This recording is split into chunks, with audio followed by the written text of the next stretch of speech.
core value itu, kalau berbicara core value itu adalah nilai-nilai dasar yang memiliki fondasi di setiap organisasi atau individu. Seluruh ASN itu harus memiliki nilai-nilai dalam melaksanakan pelayanan. Minimal setiap pelayanan yang dilaksanakan di perangkat daerah harus memiliki SOP, standar operasional prosedur, kaitan dengan bagaimana sih kita melayani masyarakat kaitan dengan Rutilahu yang sesuai dengan tugas pokok dan fungsi Dinas Perkimtan. Tinggal KII ayeuna mah nanyakeun ka si ai nah. Cerengceng geus. Kan kitu nya. Iya. Dinas kita ini kan sering bersentuhan langsung dengan masyarakat Masyarakat ya. yang terdampak rutilahu, permukiman kumuh, atau sengketa tanah, atau juga serah terima kasus kasum nih Pak. Ya. Pesan Bapak nih kepada para staf Disperkimtan yang melaksanakan persoalan-persoalan itu, mengerjakan persoalan itu, terkait tentang penerapan core value ASN berakhlak ini. Apa pesan Bapak?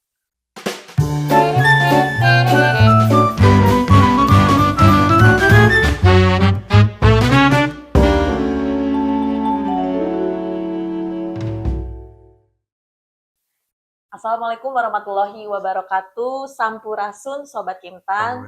Selamat datang di Perkimtok bersama saya Rizka Lia, dan saat ini saya sedang bersama Pak Enjang Wahyudin SIPMP selaku Kepala Dinas Perumahan Kawasan Permukiman dan Pertanahan Kabupaten Bandung. Siap. Nah, sekarang kita duduk udah santai gini ya Pak. Santai. Kita akan ngobrol santai aja lah. Santai, ringan, tapi juga penuh makna. Gimana ya duduknya gini ya? Gini aja ya, biar akrab gitu Pak. Dan kali ini kita akan membahas tentang core value ASN berakhlak nih Pak, yang sedang digaungkan. Bahkan sekarang juga kalau apel sering dibacakan Pak tentang nilai-nilai ASN berakhlak ini. Nah, kita akan sekarang membahas secara tuntas mengenai core value ASN berakhlak menurut versi Bapak Kepala Disperkimtan Kabupaten Bandung. Oke. Nah, menurut Bapak nih, apa yang bisa Bapak jelaskan tentang core value ASN berakhlak ini? ASN adalah singkatan dari aparatur sipil negara. Kalau dulu PNS ya, dulu PNS, sekarang dengan Undang-Undang 5 2014 dan telah dirubah menjadi Undang-Undang 20 2023 bahwa ASN itu memiliki dua, terdiri dari PNS dan P3K yang selama ini memang tugas pokok fungsinya hampir sama, PNS dan P3K. Jadi ASN itu terbagi dua. Tidak berbicara core value dulu, kita berbicara tentang ASN dulu. ASN ini dibentuk berdasarkan Undang-Undang 20 2023. Jadi lamun ASN ada P3K ya. ASN itu memiliki 3 jabatan atau 3 rumpun. JA, JF, JPT. JA itu adalah jabatan administrasi yang di dalamnya ada 3 rumpun juga. JA, ASN sebagai JA menduduki jabatan pengawas, ASN sebagai JA memiliki jabatan administrator, dan ASN sebagai JA memiliki jabatan pelaksana. Ada kelas jabatan di situ, di pelaksana itu di JA. JF jabatan fungsional, ASN selaku yang memangku jabatan fungsional, yaitu dokter, guru. Kalau di Disperkimtan itu ada arsiparis, ada penelaah kebijakan, itu ada jabatan-jabatan fungsional yang ada pada setiap dinas. Terus ASN, PNS selaku JPT. JPT itu adalah jabatan pimpinan tinggi pratama, hanya ada satu di setiap dinas, itu kepala dinas. Kalau di provinsi ada sekda, ada kepala dinas, JPT pratama, JPT muda, JPT madya, itu banyak jenjang jabatannya. Nah, P3K dan ASN selaku P3K. Nah, bedanya P3K dan PNS, kalau P3K itu di manajemen ASN-nya tidak ada pensiun dan pola karir. Jadi P3K mah ketika kita melamar di dalam satu rumpun jabatan, misalkan siapa di sini yang P3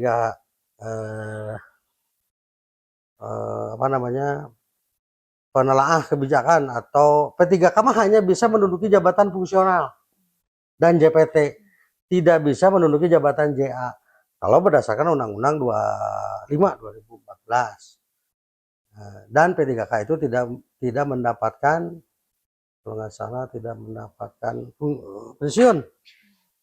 pensiun, pola karir, mutasi, rotasi tidak ada.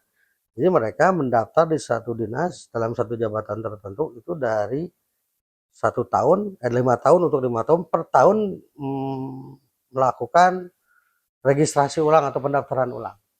Nah, ketika berbicara ASN, nah berdasarkan surat edaran Menpan ya 20/2021 kalau nggak salah tentang core value ASN.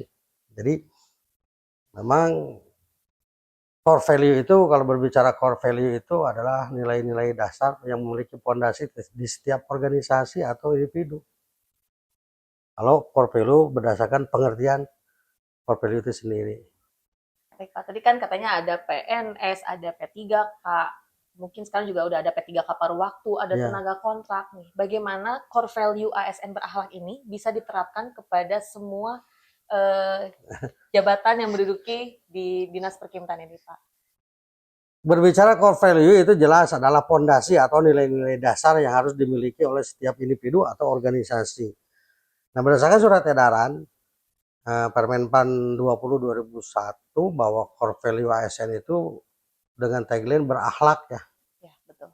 Berakhlak itu berorientasi kepada pelayanan, akuntabel, kompeten, harmonis, loyal, adaptif, dan kolaboratif.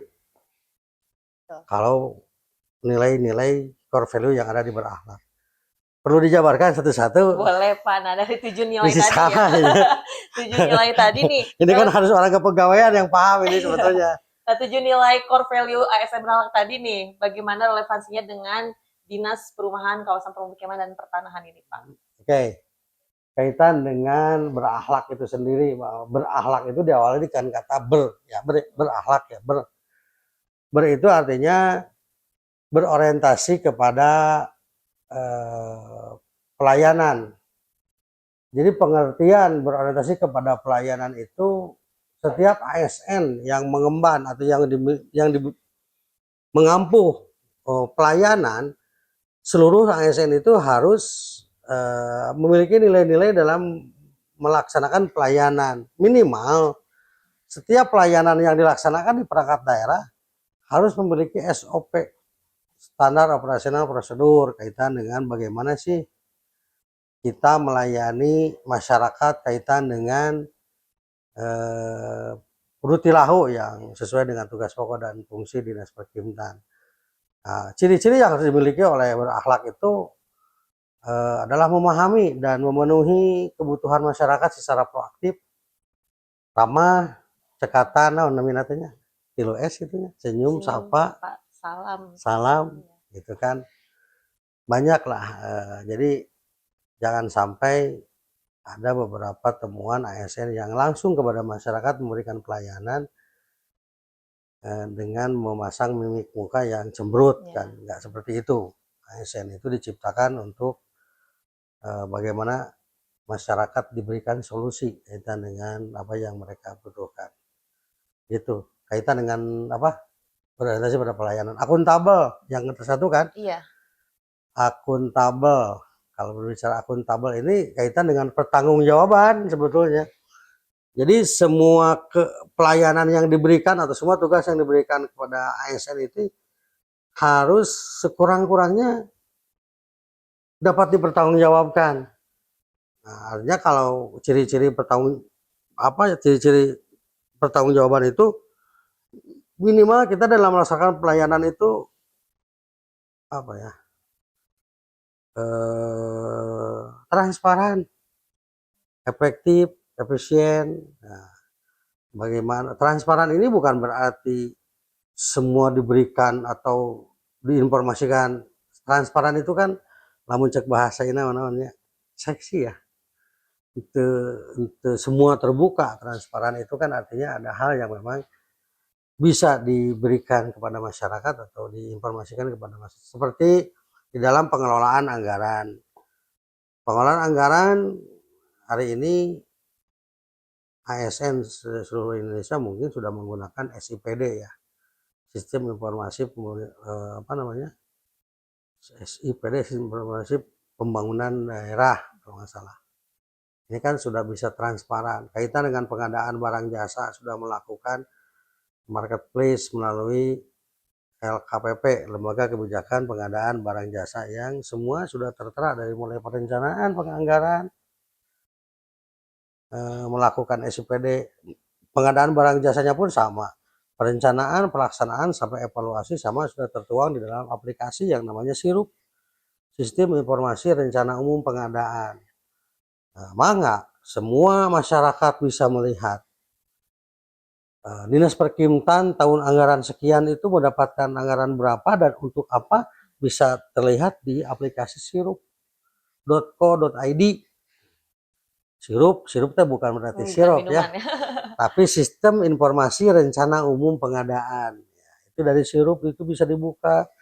Sirup itu muncul struktur anggaran, belanja pegawai berapa, belanja modal berapa, belanja barang jasa berapa. Belanja pegawai untuk sahawai, untuk P3K, untuk PNS, gaji dan tunjangannya ada. Pengadaan barang jasanya juga sama, kaitan dengan berapa sih, berapa paket pengadaan. Kalau Perkimtan itu kan rata-rata di kawasan di PKP ya, pemukiman dan kawasan permukiman yang menjadi kewenangan Perkimtan. Itu rata-rata tugas pokok dan fungsinya bagaimana penanganan kumuh di Perkimtan, jelas anggarannya sabaraha. Pembangunan MCK itu kan sudah tertera di sirup. Sirup itu dasarnya dari mana? Dari DPA RKA yang diinput melalui aplikasi SIPD. Sebelum SIPD terbentuk, sebelum SIPD dilakukan penginputan, itu sebelumnya kan ada musrenbang, musyawarah perencanaan pembangunan dari mulai desa, kecamatan sampai ke Pemda. Itu semua sudah transparan, sudah bisa dilihat oleh masyarakat yang ada di Indonesia. Kaitan dengan akuntabel seperti itu. Yang kedua kompeten. Ketiga Pak. Ketiga ya. Iya. Kompeten.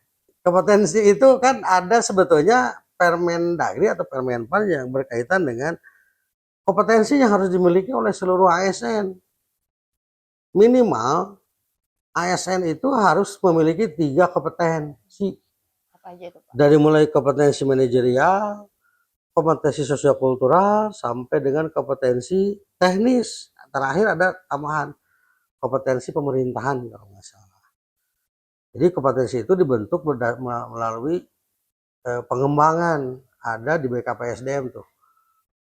Sekurang-kurangnya ASN itu harus atau pernah melaksanakan, mengikuti ujian kompetensi yang kemarin sudah dilaksanakan di Kabupaten Bandung. Alhamdulillah semua ASN di Kabupaten Bandung sudah memiliki atau melaksanakan uji kom yang dilaksanakan oleh BKPSDM dan bekerja sama dengan BKN RI di Jalan Suci. Itu sebetulnya untuk mengukur kompetensi ASN yang ada di Kabupaten Bandung. Gitu. Harmonis ya, yang keempat ya. Harmonis itu sebetulnya bagaimana pimpinan atau bawahan, karena manusia itu tidak terlepas dari perbedaan ya, beda kepala, beda pola pikir, beda dan lain sebagainya. Bagaimana mengharmonisasi si pimpinan itu agar di lingkungan kerja itu menjadi rumah yang kedua, malahan bisa dijadikan kadang-kadang jadi rumah kahijinya. Dan orang itu ada 8 jam ya di kantor ya, 8 jam ada di kantor, belum dengan lemburnya dan lain sebagainya. Di rumah kadang-kadang jam 9, apalagi kita menghadapi kemacetan itu pulang jam 4, yang jauh ya. Ini kan soreang, yang orang Rancaikek mah nyampe rumahnya jam 8, jam 7 kan. Jam 7 paling dengan keluarga hanya 1 jam, 2 jam, jam 10 kita sudah tidur. sebetulnya lebih banyak waktu kita dihabiskan di kantor. Jadi kalau pimpinan atau kita selaku ASN tidak bisa melaksanakan atau tidak bisa membangun harmonisasi dengan seluruh stakeholder atau dengan rekan kerja, jadi kan rasanya apa sih? Kalau harmonisasi tidak terbentuk itu Nggak nyaman ya Pak? nggak nyaman, Nggak itu nyaman berhubungan dengan kantor. kenyamanan bekerja lah harmonisasi itu. Pimpinan pun sama, bagaimana bisa mengkolaborasikan, mengharmonisasikan seluruh staf di kantor ini bagaimana agar rasa saling memiliki, rasa saling memiliki kaitan dengan organisasi yang ditempati. Yang kelima, apa yang kelima teh? Loyal. Loyal. PDLT nya. Bahan baheula mah PDLT. Ini mau loyalitas ya pertama ya memang setiap ASN ketika masuk atau melamar jadi ASN itu yang pertama loyal kepada Negara Kesatuan Republik Indonesia, termasuk di dalamnya loyal kepada Pancasila, undang-undang dan lain sebagainya. Bagaimana kita menjaga nama baik, menjaga Pancasila dan keutuhan Negara Republik Indonesia, itu jelas ya menjadi syarat utama loyalitas ini. Bagaimana ketika kita ditempatkan menjadi ASN atau diangkat menjadi ASN bisa loyal terhadap jabatan yang kita emban. Orang jadi ASN ya, loyal ke ASN kan. Kalau kita di dalam kehidupan ini kalau diibaratkan ya, kita itu sudah memiliki akar yang pancar, akar yang tunggal. Kuatkeun heula dina akarna, orang can kakarek jadi ASN geus bisnis para unggul. Artinya kan loyalitas kita dipertanggungjawabkan atau dipertanyakan. Kita harus loyal terhadap ASN. Apapun dimanapun kita ditempatkan harus siap. Artinya tancapkan akar yang kuat agar kita sebagai ASN itu nanti akan kuat menghadapi berbagai macam persoalan. Lamun geus dipucuk mah kali itu kade ge meunang meureunnan. Ieu mah dihanap keneh geus. Berpikir ini, berpikir jangan. Jadi ASN itu kita harus memiliki akar yang tunggal kaitan dengan loyalitas ini. Terus bagaimana kita bisa menjaga kerahasiaan di jabatan yang kita emban. Artinya bukan tadi kan transparan itu bukan berarti terbuka, semua terbuka. Bukan berarti kita ada hal yang memang di jabatan ini yang tidak bisa diumumkan seperti ketika saya menjabat sebagai kepala bidang atau sebagai kepala BKPSDM. Apakah mutasi dan promosi ini akan saya sampaikan? Itu kan kaitan dengan integritas yang kurang. Artinya kan terbuka itu, transparan itu belum berarti tidak berarti terbuka secara umum begitu. Selanjutnya adaptif nih Pak, adaptif apalagi sekarang di era digital. Bagaimana nih ASN harus bisa adaptif di segala situasi kondisi pekerjaan, termasuk penggunaan aplikasi sekarang yang banyak bermunculan. Bagaimana Bapak memberikan pengarahan kepada ASN agar adaptif? Heulanya. Ya.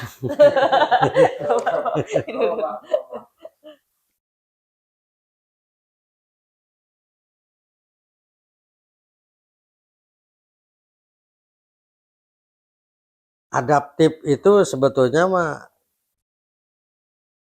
poin pokoknya mah gini ya adaptif ini ya. Kalau pengalaman saya nih, saya ini tidak tidak mau berhenti dalam satu status atau dalam satu posisi.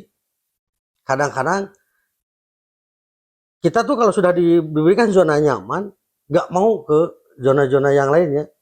Kadang-kadang zona nyaman mah cek abdi gitunya. Kadang-kadang jebakan. Jadi kumaha carana orang berinovasi lah. Adaptif itu kita harus memiliki inovasi terhadap tugas yang diberikan kepada kita.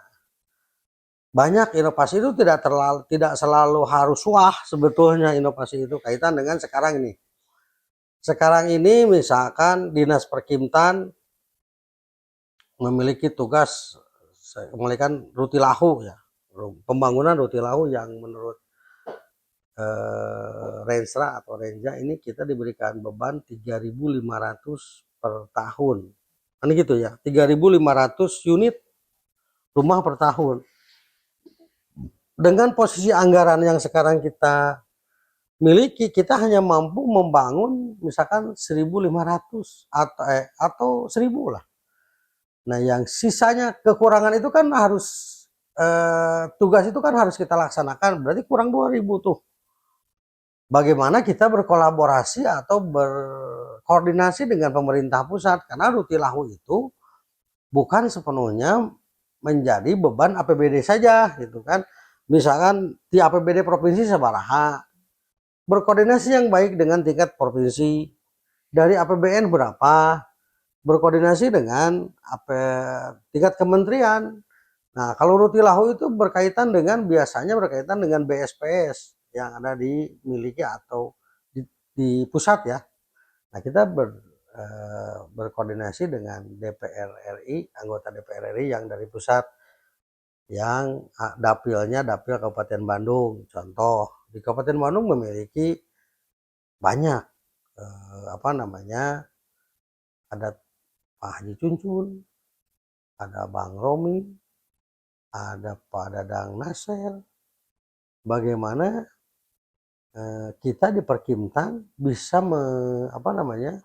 melakukan koordinasi yang baik dengan tiga anggota dewan itu agar menurunkan atau membawa Rutilahu ke Kabupaten Bandung, kan gitu. Tuh yang kedua, kaitan dengan pembangunan Rutilahu itu tidak mesti selamanya dilaksanakan melalui anggaran negara, bisa saja melalui CSR.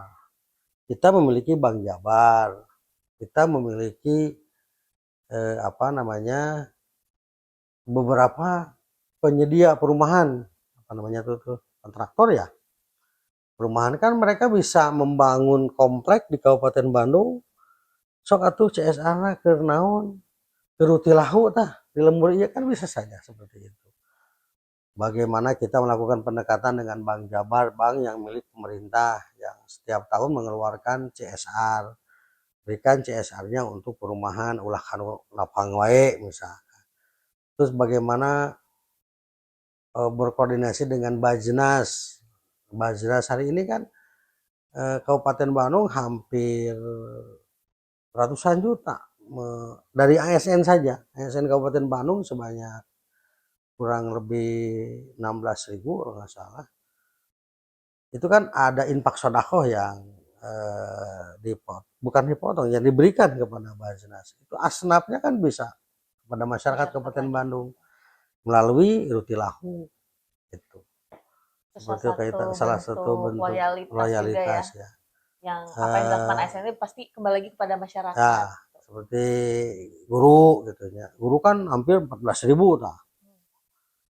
12.000. Guru tuh 12.000 neng. 7.000 P3K, 5.000 PNS. 5.000 weh heula infak sodako. 5.000 PNS kali sebulan mereka mengeluarkan infak sodako 10.000 atau 5.000-nya sabaraha sok dikali kali 12 bulan. Itu melalui Bajnas yang memang lebih terbuka. Kalau Bajnas kan setiap tahun itu harus habis ya Bajnas itu. Pokoknya mah pendekatan lah dengan beberapa stakeholder kaitan dengan pelaksanaan tugas pokok dan fungsi. Berarti itu masuk ke nilai yang terakhir yaitu kolaboratif. Kolaboratif ya. Adaptif kan tadi adaptif ya.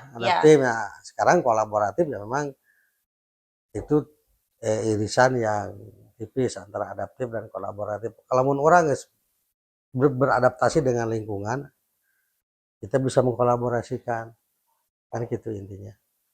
Samalah setiap ASN itu ulah jangan berhenti di satu zona tertentu. Kita harus berkolaborasi, beradaptasi terhadap lingkungan. Seperti itu garis besarnya. Tadi kan Bapak udah menyebutkan tuh masing-masing satu dari contoh dari nilai-nilai tadi nih Pak. Nah, sekarang waktunya bercerita deh Pak. Ya. Dari pengalaman Bapak selama jadi ASN, terus Bapak mencoba untuk menerapkan nilai berakhlak nih. Ada nggak Pak tantangan atau cerita ketika nilai berakhlak ini diuji ketika kerja? Dan bagaimana Bapak mengantisipasi tantangan tersebut? Saya alhamdulillah diangkat tuh golongan 2 nya dulu SMA, saya dari SMA golongan 2 diangkat tahun 98, berarti masa kerja saya sekarang sudah hampir 26 tahun ya, dan saya sudah menduduki hampir 9 perangkat daerah. Pertama diangkat di bagian kepegawaian Setda, satu tahun tuh bagian kepegawaian naiklah jadi badan kepegawaian daerah dulu kan, BKD. Dari BKD saya pindah ke bagian umum Setda. Dari bagian umum Setda saya pindah pertama kali menjabat struktural itu di Kepala Seksi Pemerintahan Kelurahan Andir. Kalau berbicara itu beberapa lamun di tugas mah hampir sama, dari kepala kasih pemerintahan menjadi kepala seksi penanganan darurat BPBD, jadi kepala seksi logistik BPBD banyak tuh 7 ke 6-nya, sampai terakhir jadi kepala dinas permukiman dan pertamanan. Intinya secara tidak langsung, kalau misalkan sekarang mah kan ayah berakhlaknya ya. Kalau dulu mah belum ada kan berakhlak ini. Intinya kita di dalam melaksanakan tugas itu henteu toh ngalaksanakeun tugas itu. Saya selaku bendahara gitu misalkan. Saya selaku bendahara di bagian umum atau di kepegawaian dulu. Kan tidak toh hanya melaksanakan tugas sebagai bendahara yang mencatat dan menerima, mencatat dan mengeluarkan kaitan dengan arus keuangan, tapi ada tugas pokok yang melekat di saya. Ada tugas tambahan yang melekat. Tugas pokok saya selaku bendahara, tapi tugas tambahan saya misalkan tentang kediklatan, bagaimana membangun kolaborasi kediklatan dengan stakeholder terkait dengan BKN, dengan Badan Diklat, dengan kalau dulu tuh Diklat PIM itu kan harus seleksi, bagaimana kita mau berkoordinasi, itu kan banyak hal yang dari sisi tugas saja. Dari sisi hablum minanas gitunya, memberikan pelayanan kepada setiap ASN, lalu dulu PNS ya, PNS yang adanya tilutnya senyum, sapa, salam gitu. Jadi alhamdulillah, insya Allah lah dengan melaksanakan itu kita akan lebih banyak teman, lebih banyak relasi dan lain sebagainya. Jadi tidak hanya toh melaksanakan tugas. Makanya ketika berbicara anak-anak sekarang tuh ya, kan sekarang tuh generasi Z-nya Gen Z-nya. Mereka kan kadang-kadang berpendapat hanya sekedar melaksanakan tugas, udah habis itu pulang. Kalau kami dulu tidak. Cek asana mah lamun pimpinan can balik, orang mah cara balik cicing we. Naon we digawean gitu. Buat surat, buat mapping untuk besok seperti apa. Karena kan PNS itu tidak mengeluarkan produk. Bagaimana mempermudah tugas yang diberikan kepada kita. Ketika di kecamatan saya pernah jadi camat. Nah, jadi dari 1 poin saya bisa mendapatkan penghargaan 3 sertifikat dari Pak Bupati. 1 sebetulnya dari 1 poin saja. Dari 13 program pimpinan. Waktu itu Bupati mengeluarkan kebijakan 13 program pimpinan. 13 program Bupati, yang salah satunya adalah bantuan bergulir tanpa bunga, ada pemberian JKK JKN bagi petani, bagi UMKM kalau nggak salah dulu. Poinnya di mana sih? Berarti kan orang kudu boga database. Kita harus memiliki database. Database apa? Database masyarakat di satu wilayah, misalkan data UMKM, data petani, eh, petani, data ojek. Ketika kita sudah memiliki data, berikan mereka NIB. Saya dari NIB saja mendapatkan satu penghargaan camat terbanyak kalau nggak salah. Di Kecamatan Nagreg itu sampai 7.000 UMKM yang sudah memiliki NIB, nomor induk berusaha. Berarti kan saya ingin minta penghargaan di Bupati. Dari NIB saya coba mengikuti musrenbang kompetitif waktu itu. Alhamdulillah H2. Namun judulnya penurunan angka kemiskinan berbasis UMKM. Dagis boga data anak NIB. Kita kan sudah memiliki data 7.000, bagaimana memanfaatkan data yang ada. Itu kan sebetulnya tidak dari hal yang kecil ya, untuk wah gitu kan. Saya dari NIB sebetulnya. Dari NIB sudah saya memiliki hampir tiga piagam yang diberikan oleh Bupati. Camat terkolaboratif kaitan dengan pemberian NIB. Juara kedua mengikuti musrenbang kompetitif dengan judul waktu itu penurunan angka kemiskinan berbasis UMKM. Yang ketiga waktu itu mengikuti inovasi Bandung Bedas dengan aplikasi Nagreg Si Pinter. Itu banyak. Dari satu saja terlalu wah lah. Yang penting dirasakan oleh masyarakat, dirasakan oleh pemerintah, dan dirasakan oleh organisasi yang kita pimpin. Itu ringkasan cerita ketika saya berangkat dari golongan 2, alhamdulillah sampai saat ini 26 tahun atau 27 tahun mengabdi di Kabupaten Bandung dan kurang lebih menempati hampir 12 perangkat daerah. Dan saat ini saya menduduki jabatan Kepala Dinas Perkintan yang dari dasar-dasar keilmuan hanya memiliki manajemen saja. Sekian. Itu bisa jadi motivasi ya. Jadi ketika Bapak ngikutin step by step sampai akhirnya sekarang jadi Kepala Dinas Perkintan gitu ya Pak. Berarti nilai apa yang sering Bapak terapkan atau nilai yang Bapak junjung nih dari awal berkarir sampai saat ini? Kalau sekarang kan ada berakhlak ya, yang poin-poinnya ada akuntabel, kompeten, harmonis, loyalis, adaptif, dan kolaboratif ya. Saya rasa dulu nilai-nilai itu sudah kita laksanakan sebetulnya, cuman tanpa terasa bahwa ini masuk ke dalam kategori adaptif kan gitu ya. Saya selalu membangun tim kerja.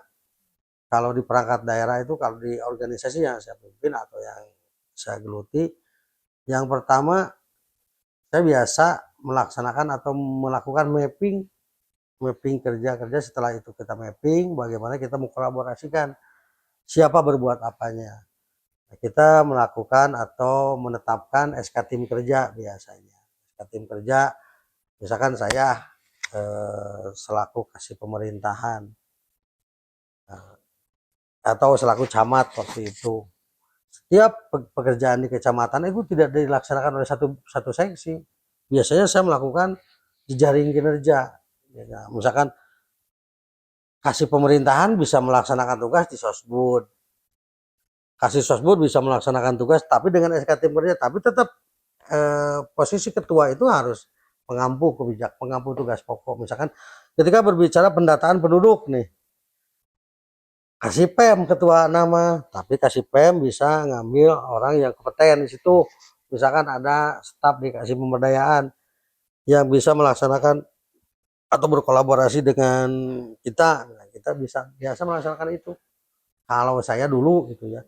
Kalau sekarang mungkin dengan Permenpan 25 itu sudah lebih jelas bahwa dengan penyetaraan birokrasi itu di Permenpan 25 bukan berarti menghilangkan struktural yang ada tapi itu sebetulnya lebih kepada menciptakan bagaimana kita menciptakan jejaring kinerja.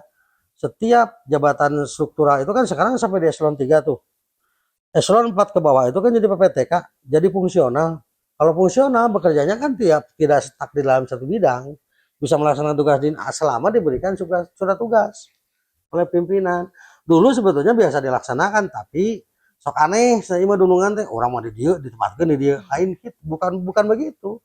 Staf itu tidak harus paham di dalam satu bidang saja, harus paham di semua urusan pekerjaan yang ada di satu organisasi. Sekarang kan sudah di Permen 425 kalau nggak salah tentang penyetaraan birokrasi ya, yang waktu berapa tahun 2020 kalau nggak salah tuh ada yang struktural jadi fungsional jadi PPTK anu eselon 4 ya, itu Permen 425 ada. Itu sebetulnya mah intinya jejaring kinerja, intinya itu. Nah, Bapak nih selaku pimpinan di Disperkimta nih, bagaimana cara mengubah nilai berakhlak bukan hanya sekedar slogan tapi juga menjadi budaya kerja nyata.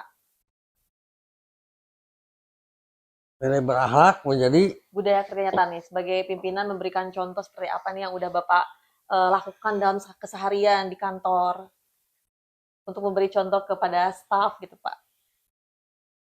oke. Nilai berakhlak itu kan hampir semua positif ya. Nilai berakhlak itu mulai dari kita berorientasi kepada pelayanan di dalam melaksanakan tugas kepada tugas keseharian. Satu, kudu naon sih lamun geus berorientasi kan satu harus adaptif, kompeten, harmonis, loyal, dan kolaboratif. Itu semua memang memerlukan pertama kita harus memiliki rasa memiliki yang kuat terhadap organisasi yang kita emban gitu. Jadi cek suna nama gitu ya neng, kenal heula. Kalau sudah kenal akan timbul rasa sayang kan gitu ya. Kalau sayang kan umum direbut batur kan gitu ya. Bagaimana kita mempertahankan ini? Harus seperti apa? Memberikan contoh yang baik kepada staf. Pertama, datang tepat waktu. Saya memang bukan tipikal orang yang memang begitu ada staf belat betong gitu ya kalau cek Sunda langsung ditegur nggak, berikan contoh dulu oleh kita. Bagaimana apa namanya kita bisa memberikan contoh yang baik dengan datang tepat waktu, pulang kalau bisa paling akhir. Saya setiap hari pulang jam 9, makanya nyari alamat teh rumah teh deket kantor gitu nih, agar kita bisa mempertahankan itu yang saya laksanakan. Saya komitmen lah dengan yang di rumah bahwa ketika menjadi camat itu kepala wilayah kalau dulu ya, karena diberikan apa namanya jengkolnya, cirinya kan kepala wilayah sebetulnya jengkol. Meskipun sekarang itu sudah tidak ada istilah jadi kepala wilayah itu. Artinya kan keberadaan kita tuh harus benar-benar memberikan pelayanan terhadap masyarakat. Saya pulang hampir Senin, Selasa, Rabu pulang. Kamis, Jumat, Sabtu pulang. Jadi bagaimanalah masyarakat itu ngarawaskeun ayana camat gitu kan. Ya jangan sampai pekerjaan kita itu apa namanya ya eh, kalau masalah mutasi dan rotasi mah sudah ada aturannya kayaknya.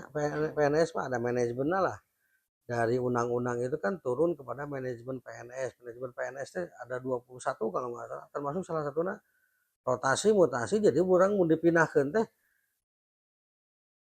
kalau kita pindah itu bukan berarti mun kanu jauh, kanu deket, kanu basah, kanu garing gitu ya. Kita tidak berpikir itu sebetulnya. Karena itu hak pimpinan, rotasi mutasi. Tapi yang jelas kita ketika ditempatkan di dalam satu organisasi, dalam satu jabatan tertentunya profesional di dalam jabatan itu. Adaptif tadi ya Pak ya. Ya, saya tidak pernah di perangkat daerah anu cek asana cek batur mah baseuh, lain baseuh deui jeblok gitu nya di kelurahan Anir, Bos. Setiap hari kan kita berhubungan dengan masyarakat yang membutuhkan. Kita berada di kebanjiran. Kantor kita kebanjiran. Bekerja kita di posisi yang memang yang namanya bencana. Saya pernah ditempatkan di kepala seksi penanganan darurat, seksi darurat di BPBD. Setiap hari kita di lapangan. Bagaimana ketika bencana ya, karena bencana itu kan bisa di waktu. Namun banjir longsor pasti genep bulan, di bulan Oktober, November, Desember, Januari, Februari, Maret. Itu jelas, jarang di rumah. April, Mei nyantai, Juni, Juli, Agustus, September di luar deh nganterkan cai. Kan kekeringan, longsor, ding beliung, kan itu kan di waktu-waktu itu yang memang saya pernah ditempatkan di perangkat daerah yang cek orang lain mah sahan udaek sih di BPBD, sahan udaek di kelurahan gitunya. Tapi alhamdulillah justru ketika saya ditempatkan di tempat yang memang kata orang sih naon sih berusaha ketika ada gak mau lah gitunya. Tapi ketika di kelurahan aneh saya terbanyak waktu itu apa tuh proses pemotongan IKTP itu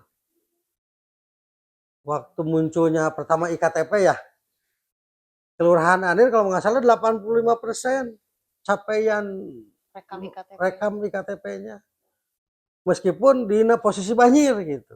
Tapi antusias masyarakat untuk dipoto ke kecamatan itu sampai jam 10, jam 12 kita siapkan gitu. Ya kan bukan halangan lah penempatan tugas itu. Yang jelas dimanapun kita ditempatkan berusaha pahami tupoksi. Setelah kita memahami tupoksi yang ada, baru kita bisa berimajinasi atau melakukan kolaborasi dengan beberapa stakeholder. Karena setiap manusia itu tidak diciptakan sempurna. Kita pasti berhadapan dengan apa yang namanya keterbatasan. Karena keterbatasan itulah kita selalu berusaha kolaboratif atau adaptif dengan pihak lain. Gitu.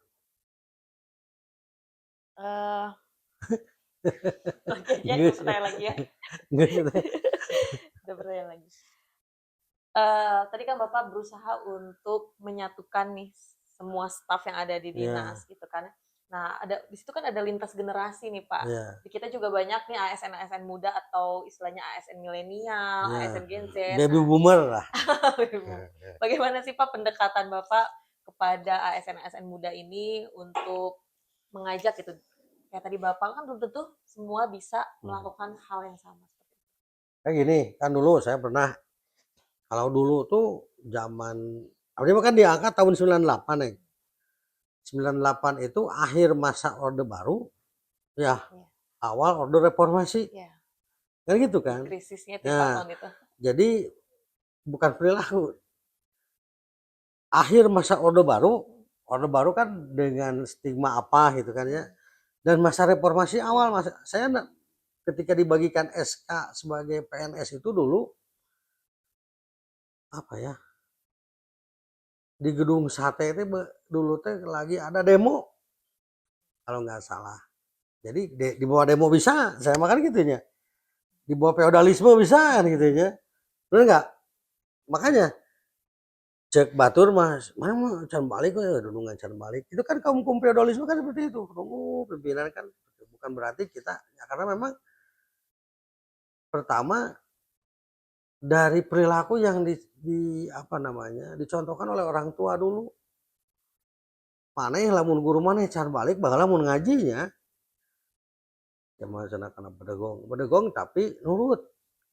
Jadi lamun guru can ngaji baheulanya.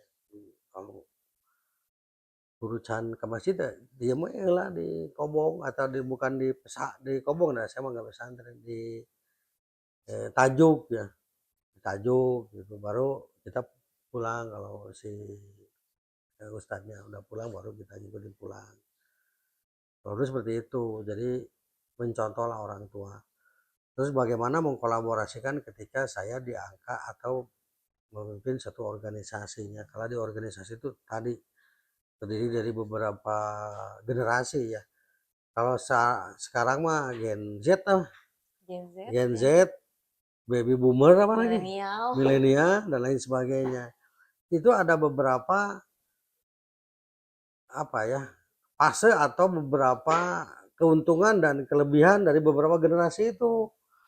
Hari generasi Gen Z mah juga sekarang tuh cepet tanggap orangnya kan, orang anak-anaknya tuh kan cepet tanggap, tapi Belajar cepet juga. belajar, belajarnya cepet, tanggapnya cepet, paralinter, tapi teu nurut gitu misalkan, kan gitu nya. Iya. Kumaha carana supaya nurut ya.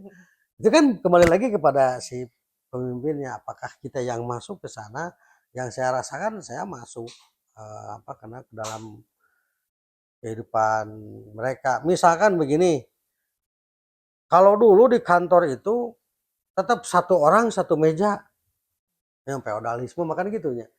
Satu meja diberikan hiji meja, hiji kompon. Sekarang kan work from anywhere.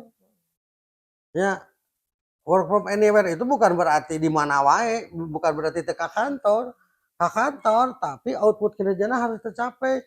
Misalkan sekarang kan harus semua berdasarkan apa namanya? Internet ya.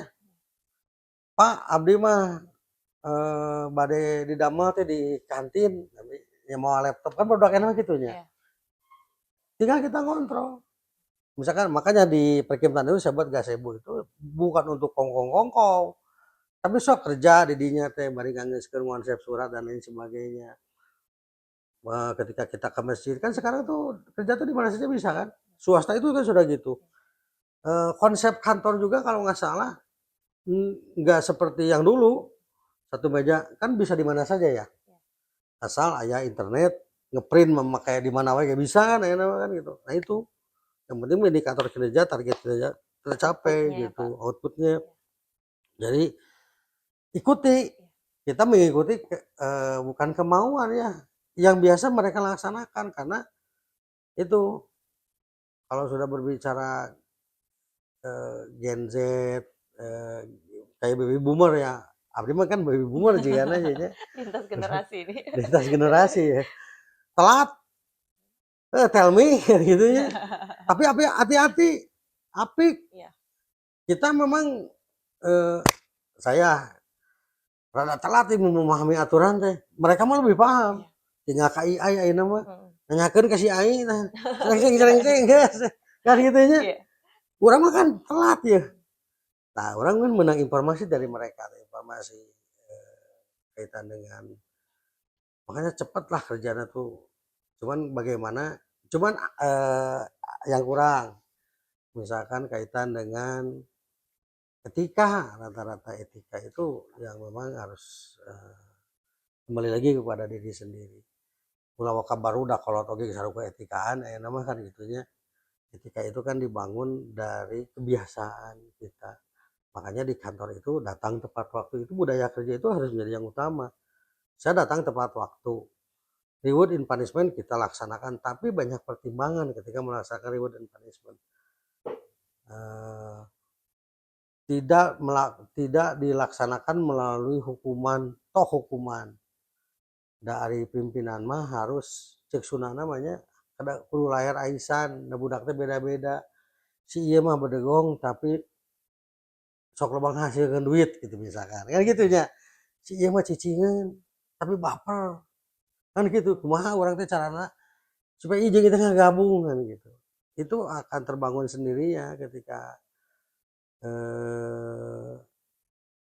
berkolaborasi lah itu ada kelemahan dan kekurangan yang jelas niat baik kebaikan itu harus diawali dari niat yang baik akan menghasilkan sesuatu yang baik dan sesuatu yang baik itu akan menjadikan diri kita menjadi baik lamun kebaikan lamun pekerjaan diawali ku kabohongan kadituna bakal hancur gitu Kejujuran ya Pak. kejujuran kebohongan dan lain sebagainya maka diawali dari hal yang memang positif hal yang baik tak iya orang teh lamun kurang bejaan itu prinsipnya itu nih ini saya nih kalau ada yang kurang jangan sungkan-sungkan menegur gitu makanya di dalam forum-forum rapat atau lain sebagainya saya tidak biasa ngebangun konstruksi anu apa namanya protokoler ya jadi seperti biasa saja lah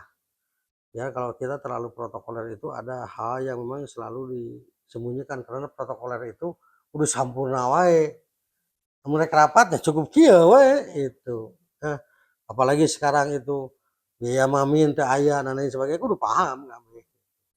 Bukan berarti kita apa namanya mengurangi kinerja terkait anggaran yang sekarang lagi ada penyesuaian ya. Tapi kita harus menyesuaikan dengan kondisi yang ada begitu. Dinas kita ini kan sering bersentuhan langsung dengan masyarakat Masyarakat ya. yang terdampak rutilahu, permukiman kumuh, atau sengketa tanah, atau juga serah terima kasus-kasus nih Pak. Ya. Pesan Bapak nih kepada para staf di Perkintan yang melaksanakan persoalan-persoalan itu, mengerjakan persoalan itu, terkait tentang penerapan core value ASN berakhlak ini. Apa pesan Bapak?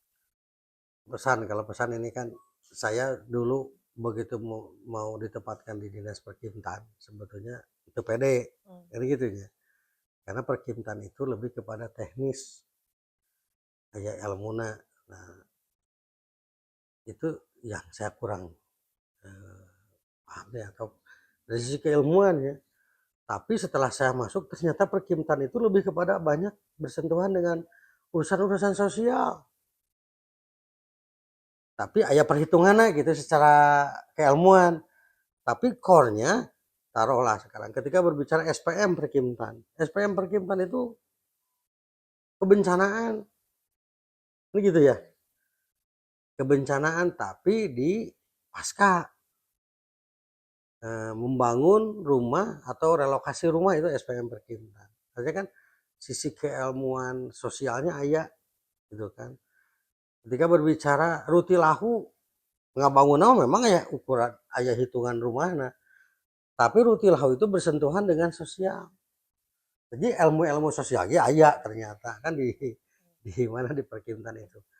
Nah, bagaimana jadi yang pertama kesan saya di Perkintan ini merupakan hal yang baru dan saya akan terus berkolaborasi mencari pengetahuan-pengetahuan tentang bagaimana pembangunan permukiman yang layak bagi masyarakat itu diciptakan dengan model-model kolaborasi seperti inovasi, misalkan kita menciptakan satu kawasan permukiman itu memiliki apa namanya tidak hanya membangun kawasan permukiman berdasarkan SK Kumuh saja misalkan. Kalau di SK Kumuh kan ada 7 indikator, anu 5 milik indikator dinas lain. Bagaimana kita mengkolaborasikan itu dengan sentuhan-sentuhan masyarakat. Jadi masyarakat yang terlibat dalam pelaksanaan kawasan permukiman berkelanjutan. Misalkan kita ciptakan program pelaksanaan kawasan permukiman berkelanjutan dengan pemberdayaan masyarakat, bisa saja kan. Nggak seperti itu kalau seperti itu ya. Luar biasa Pak, perbincangan kita kali ini juga sungguh mendalam ya Pak ya.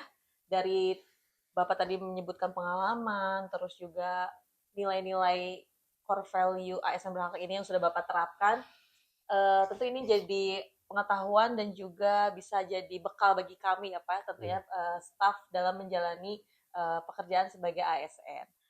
Terakhir mungkin Pak ada kata-kata atau pantun untuk penutup podcast kita kali ini. Kata-kata apa pantun? Pantunannya? Pantun boleh. Ya, baik. Di akhir acara mudah-mudahan apa yang kita bicarakan hari ini dapat bermanfaat secara khususnya bagi saya, mungkin bagi Dinas Perkintan dan Kabupaten Bandung secara umum. Pantun terakhir dari saya, ke sungai kecil bermain rakit, Cakep. airnya jernih mengalir deras. Cakep. Nilai berakhlak menjadi spirit untuk Kabupaten Bandung maju, tangguh, dan lebih bedas. Oke, luar biasa. Hatur nuhun Pak Kadis. Sama-sama. Terima kasih juga untuk pendengar. Sampai bertemu lagi di Perkim Talk berikutnya. Saya Rizkalia pamit undur diri. Wassalamualaikum warahmatullahi wabarakatuh. Waalaikumsalam warahmatullahi wabarakatuh. Ya, Pak. Turun Pak.